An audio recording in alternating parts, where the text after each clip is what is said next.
छोटे से गांव में सिराज नाम का एक लड़का रहता था। वो बचपन से ही बहुत शांत स्वभाव का था। जहां दूसरे बच्चे खेल कूद में लगे रहते, वहीं सिराज मस्जिद के कोने में बैठकर कुरान पढ़ना पसंद करता था। उसकी आंखों में हमेशा एक अजीब सी गहराई होती थी, जैसे वो इस दुनिया से ज्यादा किसी और सच्चाई को समझना चाहता था। जंगल की ओर सफर अगली सुबह बिना किसी को बताए सिराज अपने गांव से निकल पड़ा। वो चलते चलते एक घने जंगल तक पहुंच गया। वहां चारों तरफ हरियाली थी, पेड़ों की सरसराहट और पक्षियों की आवाजें। एक अजीब सा सुकून था। सिराज ने वहीं रहने का इरादा कर लिया। उसने एक छोटे से स्थान को साफ किया और उसे अपनी इबादत की जगह बना लिया। अब उसका दिन फज्र की नमाज से शुरू होता, फिर वो कुरान की तिलावत करता। दिन में वो थोड़े बहुत फल खाकर गुजारा करता और बाकी समय अल्लाह को याद करने में बिताता। धीरे धीरे उसका दिल पूरी तरह सुकून से भरने लगा। इम्तिहान का वक्त, लेकिन अल्लाह अपने नेक बंदों को भी आजमाता है। एक दिन तेज बारिश शुरू हुई। कई दिनों तक बारिश रुकने का नाम नहीं ले रही थी। खाने के लिए फल भी कम हो गए। ठंड बढ़ गई और सिराज कमजोर होने लगा।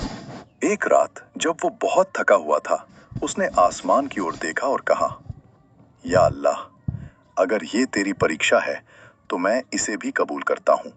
तू जैसा चाहे वैसा कर, बस मुझे अपनी याद से दूर मत करना।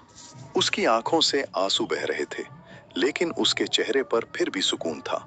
अल्लाह की मदद अगली सुबह जब उसने देखा कि पास ही एक छोटा सा साफ पानी का सोता बह रहा है, जो पहले वहां नहीं था। साथ ही कुछ पेड़ों पर ताजे फल लगे हुए थे। सिराज समझ गया, यह अल्लाह की तरफ से मदद है।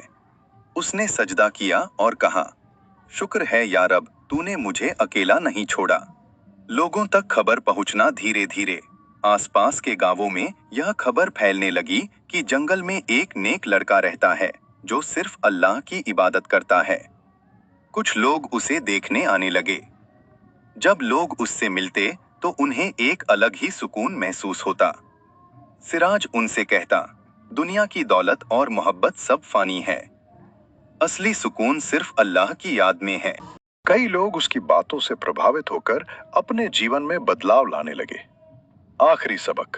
सालों बीत गए। सिराज अब बूढ़ा हो चुका था, लेकिन उसकी इबादत में कोई कमी नहीं आई। एक दिन उसने महसूस किया कि उसका समय करीब है। उसने आखिरी बार नमाज पढ़ी, हाथ उठाए और कहा, या अल्लाह, मैंने अपनी पूरी जिंदगी तुझे याद करने में बिताई, अब मुझे अपने पास बुला ले।